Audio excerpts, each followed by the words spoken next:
우리가 지금 엑스큐션 모델에 대해서 살펴보고 있는데, 엑스큐션 모델이라는 거는 호스트가 디바이스와 상호작용하면서 우리가 원하는 문제를 해결해가는 어떤 방식, 프로토콜이라 할까요? 뭐 그러한 거를 정의하는 모델이라고 생각하면 되겠습니다.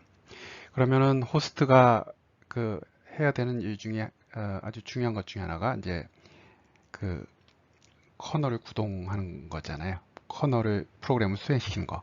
그럼 커널을 수행을 시킬 때 어떤 데이터에 대해서 프로그램을 수행시켜라 하는 그 워커 아이템들에 대한 정보를 넘겨야겠죠. 그래서 앞에서 살펴본 거는 바로 그 호스트가 어떠한 식으로 그런 워커 아이템들을 조직해서 얘네들에 대해서 커널을 수행시켜라 하는 내용을 ND range, 그 다음에 워크 그룹 사이즈와 같은 개념들을 통해서 그러한 방식으로 호스트가 커널을 구동한다라는 것에 대해서 우리가 한번 살펴본 거였습니다.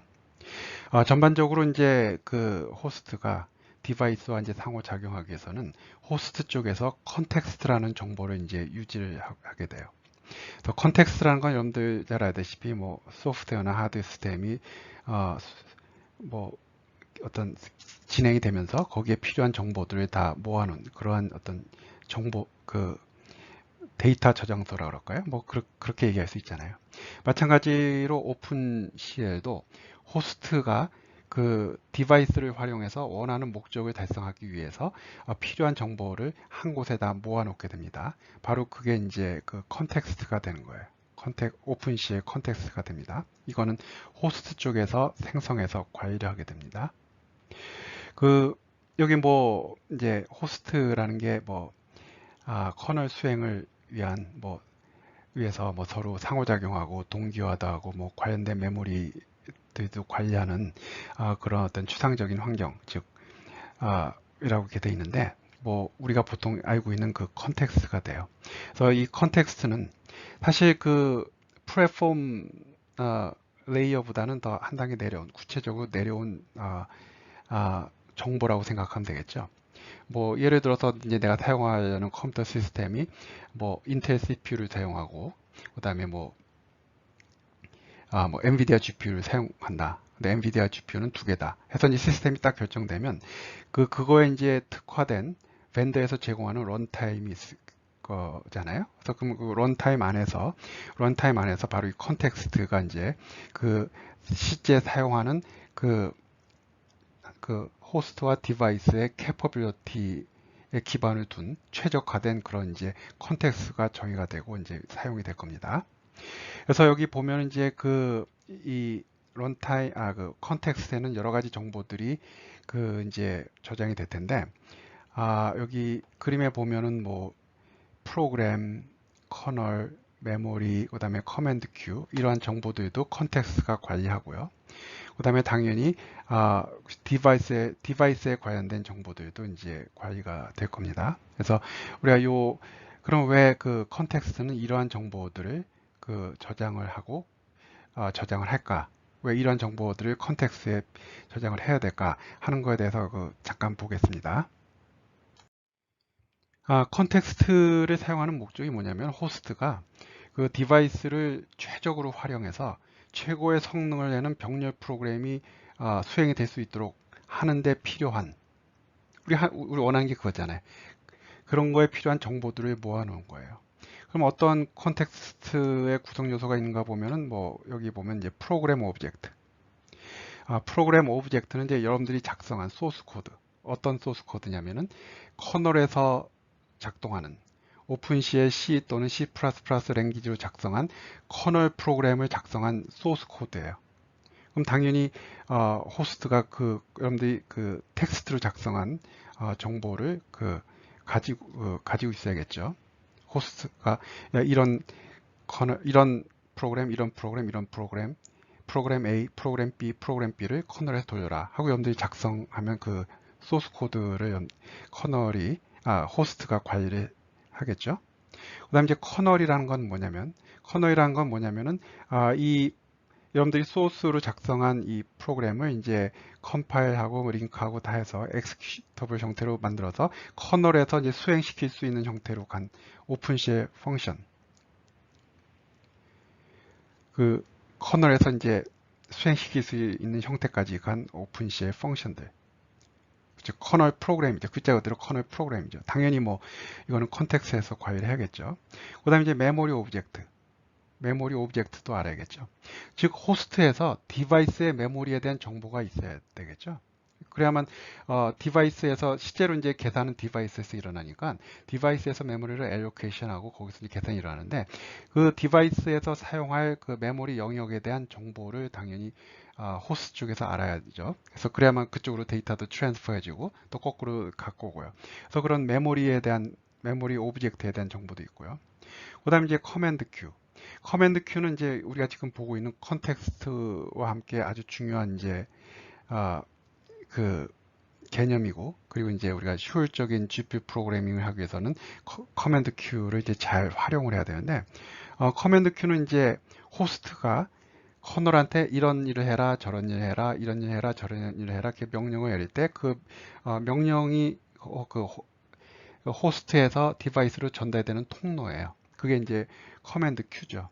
그래서 디바이스가 뭐 예를 들어서 지금 호스트는 하나인데 디바이스가 뭐 두 개가 있다. 그러면은 뭐 0번 디바이스, 1번 디바이스가 있는데 호스트가 0번 디바이스에도 명령 내리고 또 1번 디바이스에 명령 내리고 또 1번 디바이스에 명령 내리고 또 0번 디바이스에 명령 내리고 그런 명령들이 이제 원활하게 이제 디바이스로 전달이 되게 해주는 물론 이제 그 이상의 이제 일을 하는 그런 역할을 해주는 이제 큐가 된 거죠. 그래서 바로 이런 것들이 다 목적이 호스트가 그 디바이스에서 효과적으로 커널을 수행시키는 데 필요한 그리고 그 원하는 목적을 최고의 효율로 수행할 수 있는 그런 데 필요한 이제 정보들 구성 요소들이 돼요.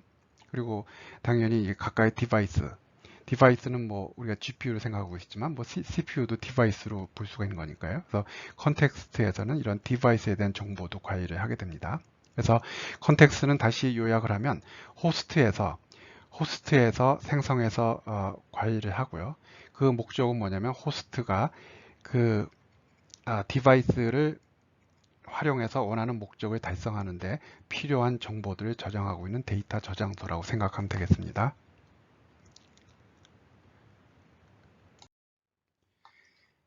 그 앞에서도 얘기했듯이 그 호스트가 디바이스와 이제 상호작용하는 과정이 있어서 아주 중요한 매개체 역할을 하는 게 커맨드 큐고요. 그래서 호스트는 그 결국 이제 디바이스한테 계속 명령을 내리는 거잖아요. 그래서 그 이제 하나하나 이제 명령을 내릴 때 그 명령들이 이제 전달이 되는 통로가 이제 그 커맨드 큐가 됩니다. 그래서 근데 여러분들이 여기서 이제 하나 이제 명심해야 될 게, 물론 이제 그 커맨드 Q는 이제 일단 큰 그림으로 컨텍스트가 있고요. 컨텍스트에서 관리하는 디바이스가 있고요. 그 특정 디바이스에 대해서 커맨드 Q가 들어가는 겁니다. 생성되고 그 커맨드 Q를 통해서 커맨드가 이제 흘러가게 되는 겁니다.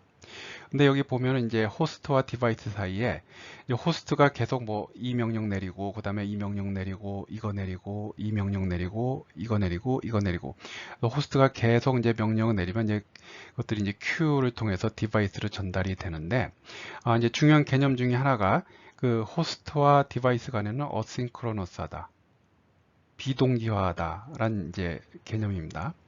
그게 뭐냐면 호스트가 어떤 명령을 내렸을 때 그 호스트 입장에서 봤을 때 디바이스가 그 명령을 다 처리를 하고 끝났습니다 하고 디바이스에서 호스트로 신호를 보낼 때까지 호스트가 멈춰 있는 게 아니에요. 멈춰 있으면 그거는 싱크로너스한 거잖아요. 다시 한번 얘기하지만 호스트가 디바이스한테 명령을 내렸어요. 그리고 디바이스가 그 일을 다 끝내고 끝냈습니다 하고 신호가 올 때까지 호스트는 더 이상 진전하지 않고 가만히 있는, 호스트 프로그램은 진전하지 않고 가만히 있는 그러한 싱크로너스 상태가 아니라 기본은 어싱크로너스합니다. 물론 이제 싱크로너스하게 이제 만들 필요가 있을 때 이제 만들 건데 기본적으로는 어싱크로너스하다고 생각하면 돼요. 뭐냐면 예를 들어서 우리가 그 앞에서 처음 본 두 어레이 머지하는 그 예를 보면 A라는 어레이를 데이터를 트랜스퍼 해라 하고 명령을 내려요. 호스트가. 그럼 디바이스가 그 명령을 받아서 이제 호스트와 디바이스 간에 이제 호스트에서 디바이스로 이제 메모리가 트랜스퍼가 되는데, 그럼 그 메모리가 트랜스퍼가 당연히 다 끝내야 뭐 커널이 수행이 될 수 있잖아요. 근데 그 메모리가 트랜스퍼가 다 끝날 때까지 기다리는 게 아니라, 기본은 그냥 호스트는 메모리 트랜스퍼 해라 하고 그 다음으로 내려가요. 그럼 뭐 두 번째 그 데이터 B 어레이를 또 트랜스퍼 해라 하고 또 디바이스한테 명령 내리면, 또 데이터 그가 다 그 디바이스 메모리로 갈 때까지 기다리는 게 아니라 그 다음으로 또 내려가요. 그 상태에서 커널을 수행을 시켜라. 그 두 개 어레이를 머지하는 커널을 수행시켜라. 그럼 이제 또 그리고 가서 커널이 수행이 되는 거거든요. 그러면은 그 어떤 이제 이 상태가 그 명령 내리고 그 명령이 처리가 끝날 때까지 기다리고 있는 게 아니라 그 다음 명령 내리고, 그럼 그 명령 또 끝날 때까지 기다리고 있는 게 아니라 또 그 다음 명령 내리고, 그런 식으로 어싱크로너스하게 지금 그 이 호스트와 디바이스 관계가 설정이 된다면 어떤 문제가 있을까요? 예를 들어서 우리가 지금 보고 있는 그 두 어레이를 머지하는 문제 같은 경우, 그 A 어레이에 대해서 데이터가 다 트랜스퍼 된 다음에 B 어레이가 다 트랜스퍼가 된 다음에 그 다음에 이제 커널 프로그램이 수행이 돼야겠죠. 그렇죠? 데이터도 가지도 않았는데 커널이 돌면은 그 디바이스 메모리 영역에 데이터가 있다고 생각을 하고 막 계산을 하는데 데이터는 오지도 않았으면 문제가 되잖아요. 아무리 요즘 뭐 컴퓨터 시스템이 빠르다 치더라도 분명히 어떤 시간이 그 데이터 트랜스퍼 하는 데는 시간이 걸리는 거거든요. 그래서 여러분들이 이제 처음에 그 이 GPU 프로그래밍 할 때 이런 쪽에 이제 개념이 좀 부족하면 상당히 이제 왜 안 될까 왜 안 될까 하는 이제 그런 일이 발생을 하죠. 그래서 그 이런 그 호스트에서 디바이스 명령 내리는 그 과정, 그리고 과정은 어싱크로너스하다라는 걸 여러분들 항상 명심을 해야 됩니다. 그러면은 이 문제는 어떻게 합니까? A 어레이도 다 간 다음에 B 어레이도 다 간 다음에 그다음에 커널을 수행시키는 그 과정을 어떻게 해야 됩니까? 바로 그 과정을 어싱크가 아니라 싱크로너스하게 여러분들이 이제 프로그래밍 하는 거예요. 다 그런 그 명령을 싱크로너스하게 처리할 수 있게 해주는 장치가 다 있는 거죠. 그렇지만은 기본은 어싱크로너스 하다는 거.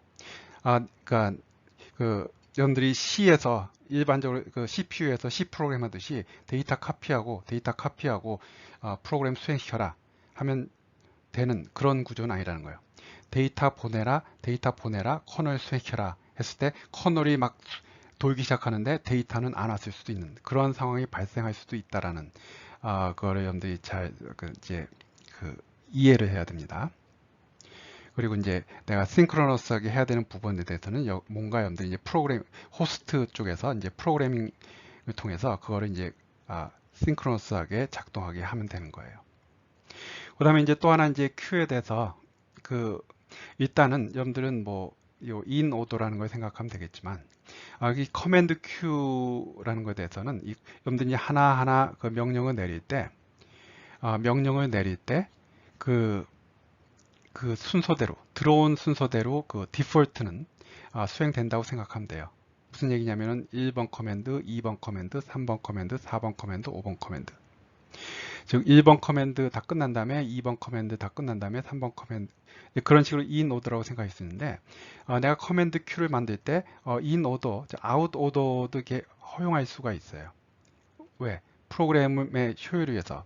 어떤 경우냐면 뭐 당장은 여러분들이 단순한 그 이런 GPU 코드를 보겠지만 어떤 작업을 할 때 데이터도 계속 이것 보내고 저거 보내고 커널 수행시킨 다음에 또 요거 보내고 이거 보내고 하는 그러한 복잡한 어떤 그 GPU 프로그램이라면 시스템에서 봤을 때 이 데이터 보내고 저 데이터 보내는데 만약에 이 시스템이 그런 캐퍼빌리티가 있으면 이 데이터 보내는 거랑 저 데이터 보내는 거를 동시에 이렇게 보낼 수도 있고 그 와중에 이 커널을 이렇게 수행을 시킬 수도 있고 굉장히 이제 복잡한 상황들이 생겨요.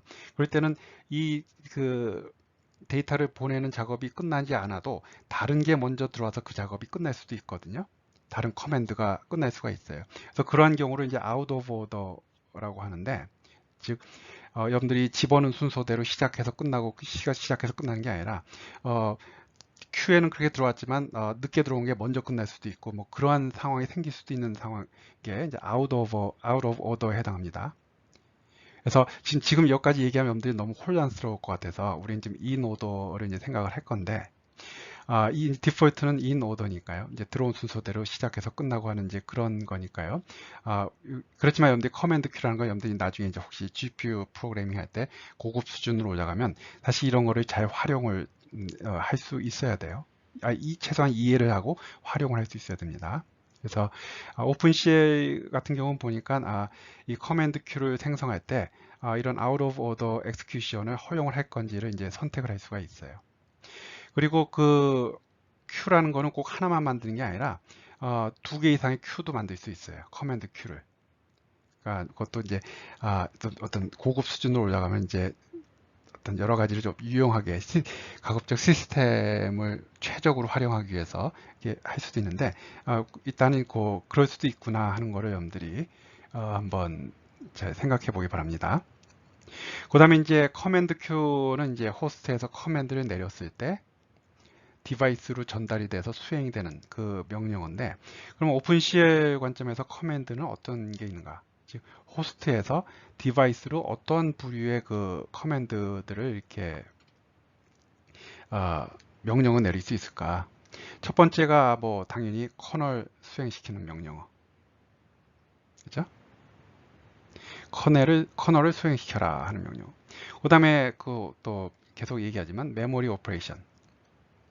결국은 호스트 메모리에 있는 데이터를 디바이스로 보내서 거기서 계산해야 되니까 메모리에 관련된 건 뭐 메모리 트랜스퍼해서 디바이스 보내거나 디바이스에서 거꾸로 받아오거나 하는 그런 것들이요. 그래서 항상 이 메모리가 오고 가는 게 어떤 퍼포먼스에 상당히 나쁜 영향을 미치는 거잖아요. 그랬을 때 그러한 것들을 어떤 식으로 이제 효율적으로 할 수 있는지에 대한 뭐 그런 것도 있을 거고요. 그 다음에 동기화. 아까 기본적으로 호스트에서 디바이스에 명령 내렸을 때 그 상호작용하는 관계가 싱크가 아니라 어싱크라 그랬죠.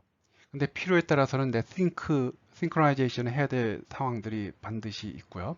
그랬을 때 어떠한 식으로 그 호스트와 디바이스를 싱크에 맞출 건가 하는 그거에 관련된 명령어입니다. 그리고 이제 이 싱크로나이제이션을 통해서 커맨드들이 수행되는 순서들도 이렇게 내가 막 조직화할 수 있어요. 우리가 그 그래프 형태로 이렇게 만들어서 이렇게 조직화할 수도 있고요. 그래서 그러한 이제 세 가지 부류, 커널을 수행시키는 거, 메모리 뭐 트랜스퍼 하는 거, 그 다음에 이제 이런 호스트와 디바이스 간에 이제 원활한 싱크로나이제이션이 일어나게 해주는 그런 명령어들. 요 명령어들이 이제 그 오픈CL에서 제공하는 명령어들입니다.